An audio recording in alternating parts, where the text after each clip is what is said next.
My name is Stan Humphries. I'm on the Allen Planning Commission. I'm also on the Tree Ordinance Committee, and I just feel like I have to try to clear up many irresponsible conversations and questions that have come up both in the public hearings and tonight too. To your question, Mr. Coleman, if you have those 3 or 4 beautiful live oak trees, those would count as your space, open space. Mr. Browning, what I've observed is that people who have lived here all their life, or most of their life, are the ones that are doing most of the damage, and it's the newcomers that are trying to save things. And if you don't appreciate that, then you aren't looking at what's happening. Now, let me address some things. Clearly, this ordinance covers only St. Simons Island. It does not cover the rest of Glynn County. And it's been confused all along. It does not cover personal residences under 1 acre, which means most of the houses on St. Simons Island would be exempt. There's been criticism of the committee. The committee was appointed by you folks, or your predecessors. It was a fair and balanced committee. It had builders, contractors, realtors, lawyers, landscape architects, people on the tree committee. It had the owner of a building supply house.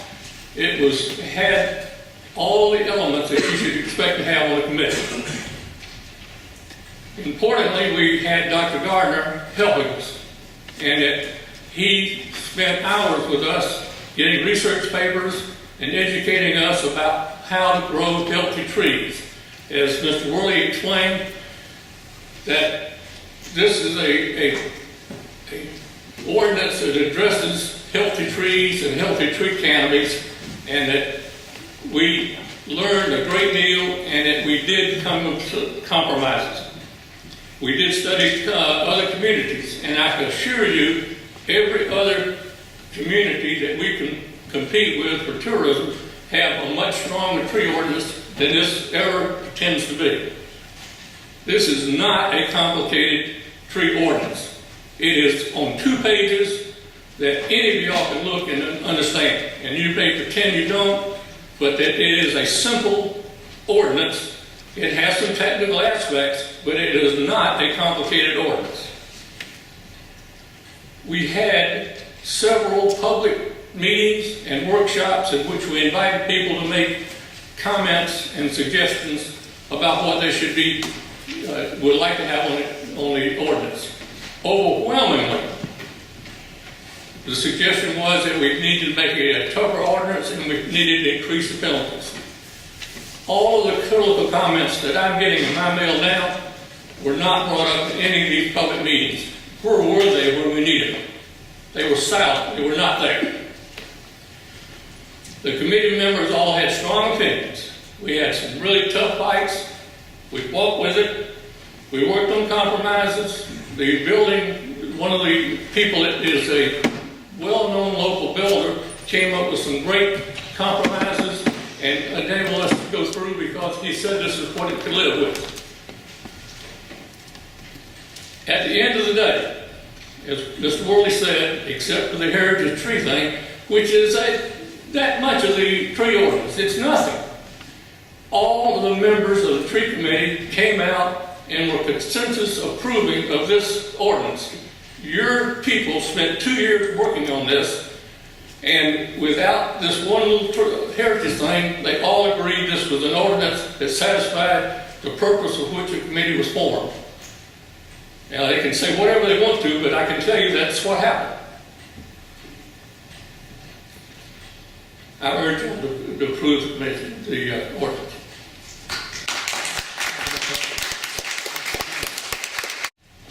Good evening, gentlemen. I'm Miriam Lancaster. I live on St. Simons Island. I was also a member of the Ad Hoc Tree Ordinance Committee. And as you've been told, this ordinance represents a compromise. The folks who worked on this group had the titles that we'll explain to you, but they also were residential and commercial developers, locally and regionally. A realtor, planning commission members, private property rights advocates, and citizens like myself who have deep roots in this community. We consulted during the course of those 2 years with forestry professors, with arborists, and with the community in a way that has never been done before to balance the acceptable concepts and issues about this ordinance. Those concepts were refined and modified after multiple town hall meetings, which are not required by the ordinance, and also in commission work sessions over the past 2 years. Will didn't start working on the draft of the ordinance until after those concepts had been agreed upon by the commissioners in a work session and had been agreed upon by the public. And as we said, they're compromised. There are people in this room who are not satisfied because they think this is too stringent. There are many people in the community who are not satisfied because they think it's too weak. And a good compromise is when no one is satisfied. This is an amendment of the existing St. Simon's Tree Ordinance, which was adopted in 2009 in response to a requirement of a comprehensive plan. Some of these provisions, such as the requirement to protect trees during construction, are in that original 2009 ordinance. They've always been there, and they just haven't been applied by developers, and they haven't been enforced by the county.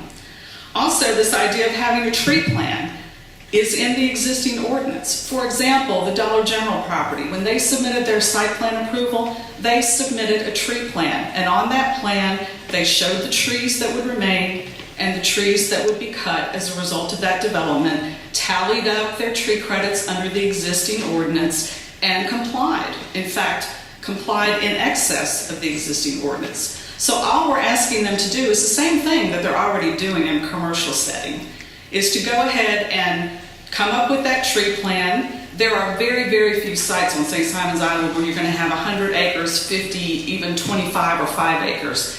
In those sites, you could always say, I have a group of pine trees, I have a group of water oaks, and then just call out your specimen trees, and that would satisfy your tree plan. You don't have to go out and measure every single little 6-inch tree and mark it on the plat. Our tree canopy is the key marketing tool for our 2 major industries, tourism and real estate. The Convention Visitors Bureau touts, and this is a direct quote, our picturesque maritime forest and century-old oak trees that have remained untouched for generations. I got news for you, they're not untouched. Our realtors market oak-filled neighborhoods, unobstructed views of beautiful live oak trees, and our lush tree canopy. So why aren't we protecting what we're selling?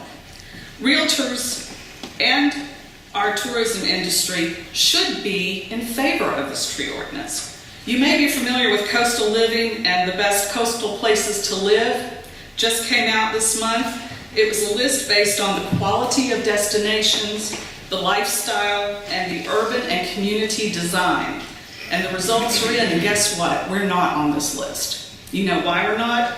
Because we lack a sophisticated land use plan that's supported by zoning ordinances that are enforced uniformly and that include an effective tree ordinance.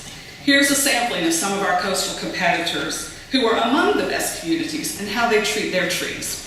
Fernandina Beach, right down the road, dedicated to no net loss of trees, preserving and maintaining the existing mature tree canopy, and a permit is required to remove any tree 5 inches or greater. That's not what our ordinance requires. Ours is much less stringent than that. Palmetto Bluff, South Carolina, the town of Bluffton. A permit is required to remove a tree 4 to 8 inches or greater depending on the species. And their goal is to retain and protect their tree canopy. That's what we're all selling. In Beaufort County, South Carolina, all new development and building on individual residential vacant lots requires a tree plan before construction. We will not require that of anyone unless the lot's over 1 acre. And so if that 1 acre lot is divided into 4 lots, the developer comes in with a tree plan, and that 25% could all be on 1 lot. It could be in the buffers, as Mr. Brunson said. It could be partially on 1 lot, partially on another. It doesn't have to be 25% on each individual lot, just 25% of the site plan. Daniel Island, South Carolina, Berkeley County, you can't remove a tree greater than 8 inches without a permit.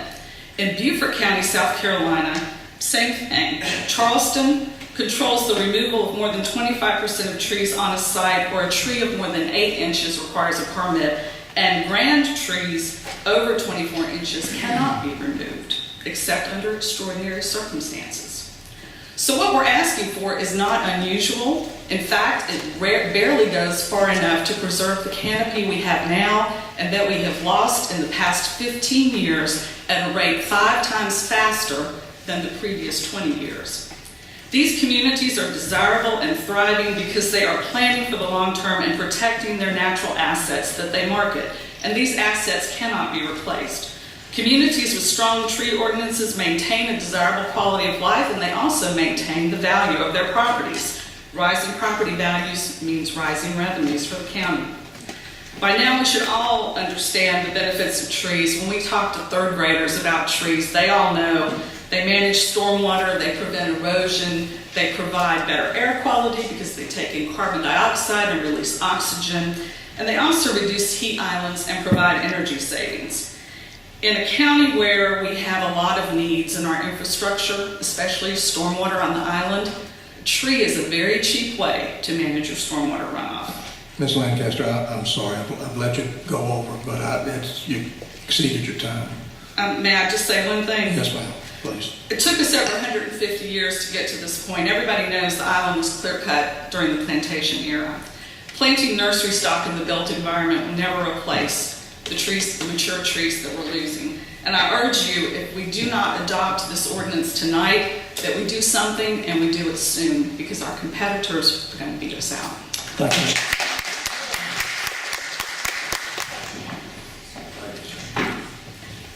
My name is Bob Torres, and I'm very involved with trees in this area. I have written up a list of things that were problems with the ordinance, and I've heard that we didn't present ordinances problems, and that we hadn't been to these meetings. I know that I went to 2 meetings they had at Epworth, and one they had most recently. I spoke at all of them, and I listed a lot of objections that I had. I heard a lot of other people that were at this thing that listed their objections, and none of them have been responded to. Now, you talk about all the work you've done since these meetings. None of the things that we mentioned have been responded to that I can see. I've read the changes in the ordinance, and they are very few. So the things that I think are important have not been addressed.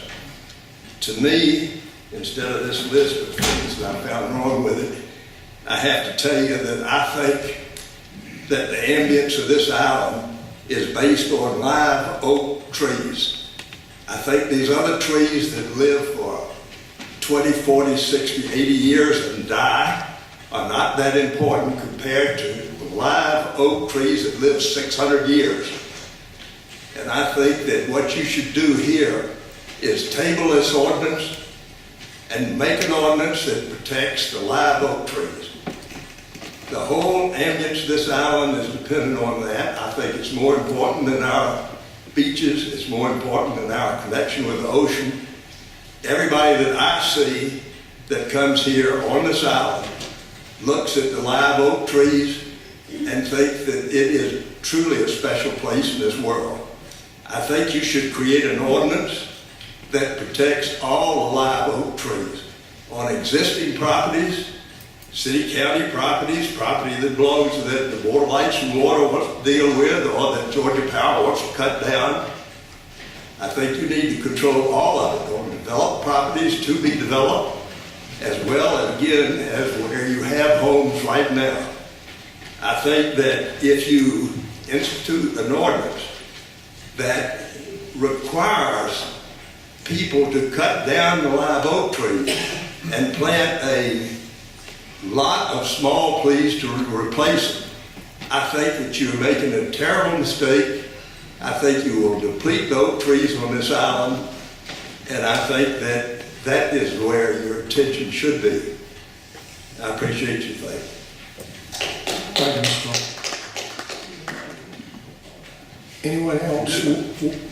Anyone else wishing to speak in opposition?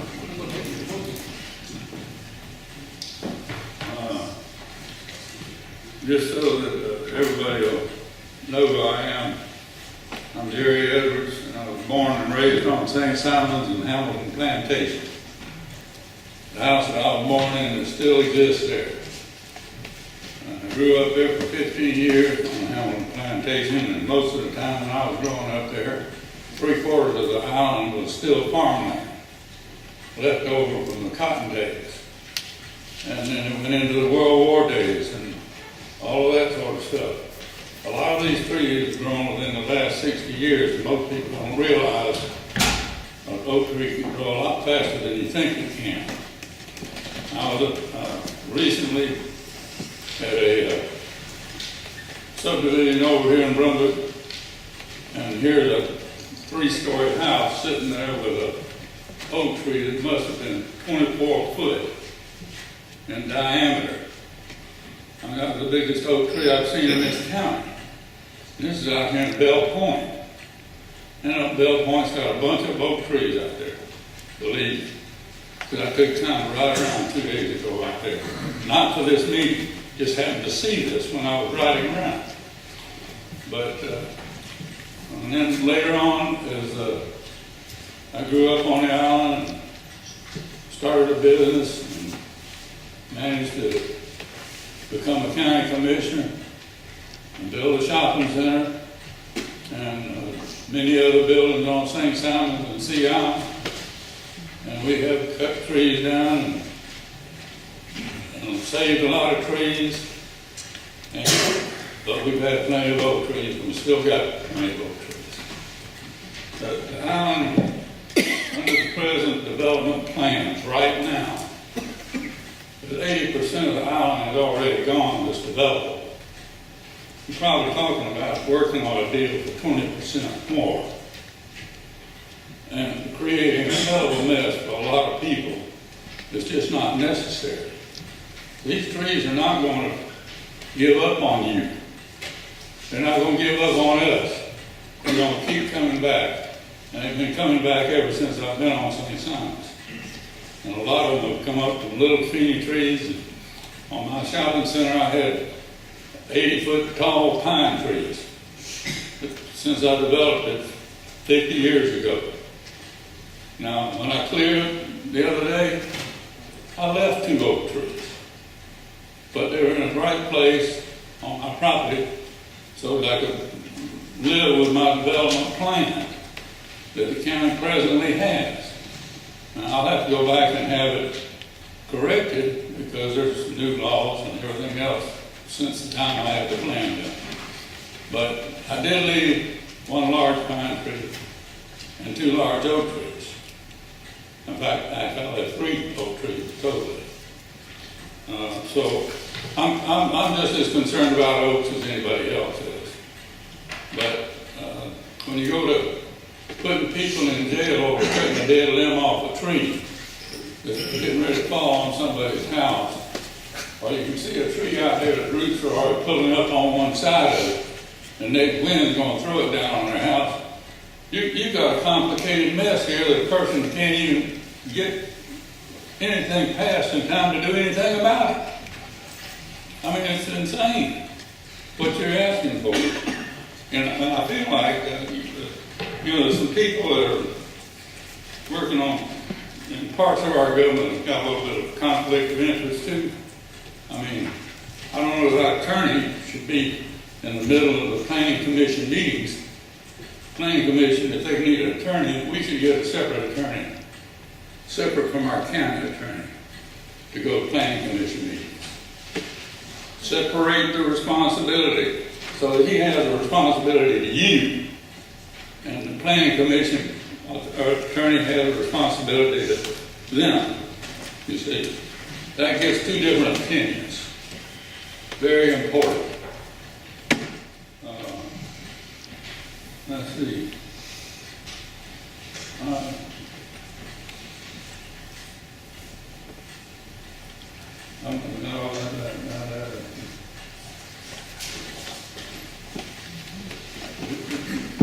Most of the people want to preserve their canopy. There's no denying that. It's just like Bob Tart says. He's concerned about oak trees. Everybody's concerned about it. But I'm telling you, they're going to come back. And they're gonna come back sometimes planted, sometimes they're gonna come back involuntarily. But if you have an acre lot with 4 big oaks on it, you don't have an acre lot. You don't have a half acre, you don't have a quarter acre lot. So tell me who's gonna say what you cut down? You know, we got 4 24 or 36 inch oaks out here. Who's gonna tell me which ones I'm gonna cut down to build a house on my property? People do deserve private property rights. Mr. Edwards, I'm sorry, you out of time, sir. Well, okay, I want to, that pretty well covers what I want to Okay, say, but thank you, sir. I just wanted everybody to know that I have, and I will continue to have a history on that. Thank you for your service to the community as well. Anyone else, state your name and address for the record. Yeah, Charles Williams, I live on St. Simons, and I'm not against the tree ordinance. But Commissioner Stanlaw, you hit a pertinent point with me. I applied for a building permit for a restaurant on a property on St. Simons. And in the process, the water and sewer department shut down. So I couldn't get a permit. All my plans were done, everything was done. Everything was approved. So it's been a year, and now I'm just now getting back to it. And if this comes into effect tonight, then I gotta start all over again, and I don't even know if I'll be able to do it. And you hit the nail on the head. I've got a lot of money tied up in a lot of money tied up in architects and stuff like that. And this could do away with that. I might have to start over again and may not even be able to use it. And this is due to no fault of my own. I mean, if you take 25% of my property away, and then maybe I can go get some form of, I don't know what you call it.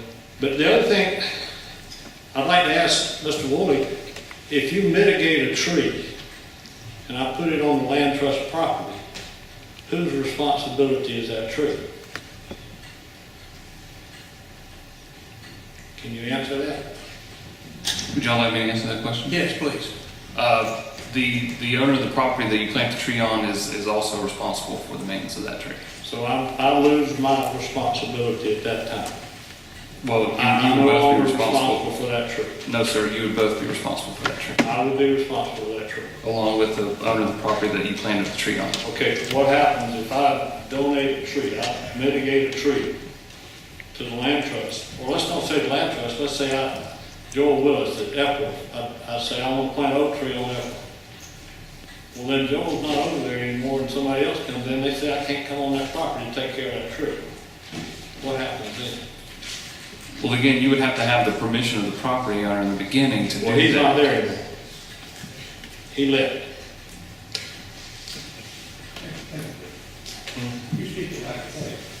What's a hypothetical?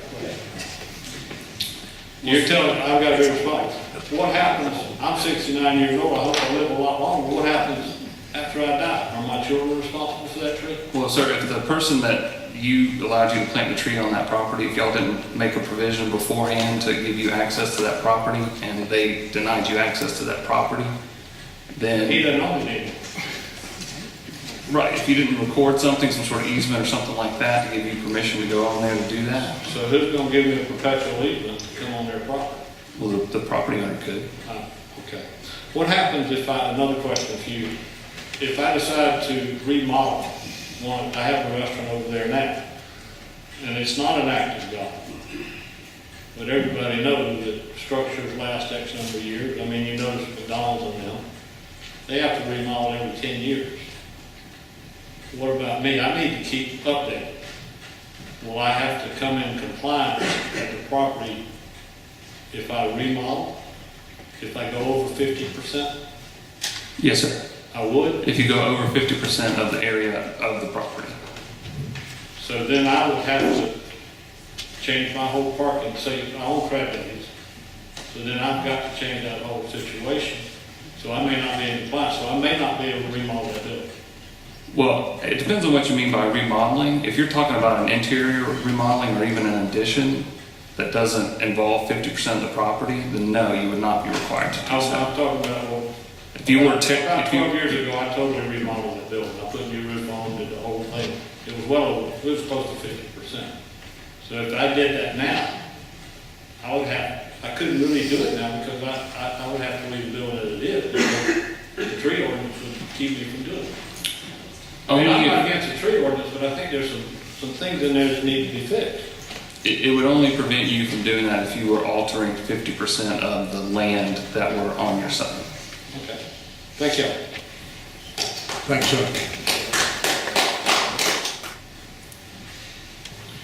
Thank you, commissioners and staff. May I ask a question of this commission first before I get started? Just your name. My name is Hal Hart. I live at 106 Lady Island Lane. From what I understood, what we're reviewing tonight was changed after the meeting on April 18th. Have things been changed since April 18th? Did the Island Planning Commission vote on these changes? Because they did not, so okay, that's what I want to find out.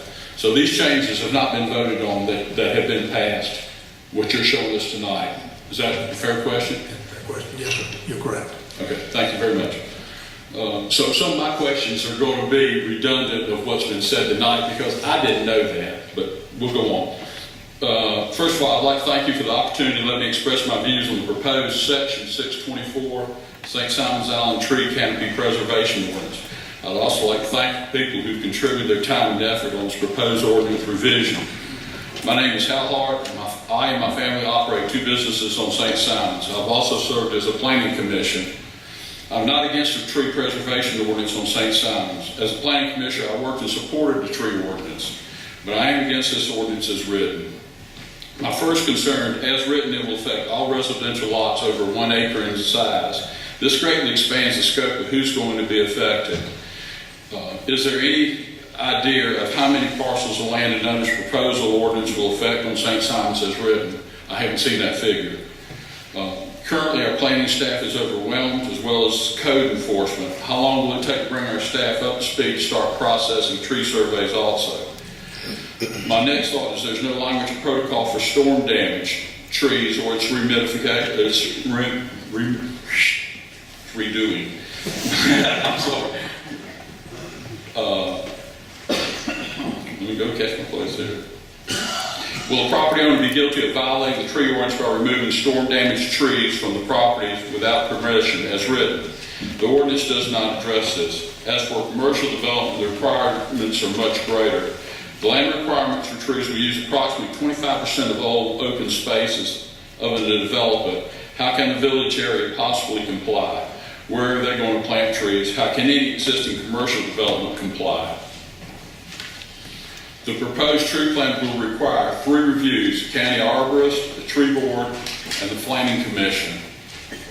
The planning commission can reject the plan, sending it back for revision.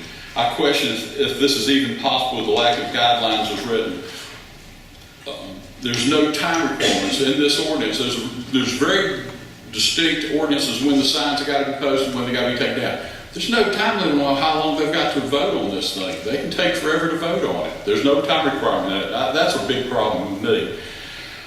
The applicant can appeal the planning commission's decision to the board of commissioners, but the process is flawed as written because they do not have to give you a reason. They're supposed to give you a reason on the first hearing. If they do not, we have 15 days to apply to you for an appeal. They won't even have their next hearing if they don't give you a reason for denial on the first one. We miss our appeal date. That's a big deal. There are what I believe other defects in the ordinance as written. An example of this is there's no definition of a tree canopy. This is what's the name of this ordinance. There is no definition for what a tree canopy even is. The option of planting trees on other areas of the island so that a landowner can develop the land is a great thought, but is a practical option. Who's going to dedicate their land for the purpose of planting trees? On Thursday, April 18th, the Island Planning Commission met, and after hearing from the public, both for and against the ordinance, and after a lengthy discussion, voted, I thought the vote was 4-2, to further discuss the proposed ordinance and to find answers to questions brought up during the hearing. We were asked to provide more input to help guide the development of this ordinance. I submitted my name to be part of this process. I want to be part of this process. I would very much like to be. It is now May 4th, and now I find myself in front of the Board of Commissioners asking you to allow the Planning Commission to further develop this ordinance. I ask you to let the Planning Commission to honor their request and to work further to provide a better ordinance for the betterment of all. Thank you very much. Yes, sir. My name is Michael Torres. I'm born and raised on St. Simon's, 103 Brookfield Trace. I haven't planned on talking, but I felt there's a few things that have been a little misrepresented tonight. Ms. Thompson said that Mr. Stanlock said about 100 acres. She said if there's you could just separate a 5-acre tract out and you only do the tree survey for that part of the land. The tree ordinance says the property owner must obtain and approve a tree plan as a prerequisite to separation of a tax parcel into 2 or more separate tax parcels for the whole land, not just the part that you're going to develop on. Next, they keep saying that no property under 1 acre will be, residential under 1 acre will be affected at all, except for if you have a lot that butts up to a county tree. If your county tree 48 inches in diameter on a property line has a 120-foot protected root zone, which means 60 feet on your property of less than 1 acre, you can't touch. You can't park a car underneath it, can't build a sidewalk, garage, nothing. On a lot that's 100 feet wide, you have 40 feet left. Less setbacks, you got 36 feet, 35 feet to build on, and you can't do that. That's it. Thanks. Thank you, sir. Any got a motion and a second? Any further discussion? All those in favor of returning this to the tree committee, please signify by raising your right hand. We got 5-2. All right, thank you. Tree committee or planning commission? Tree committee. Tree committee.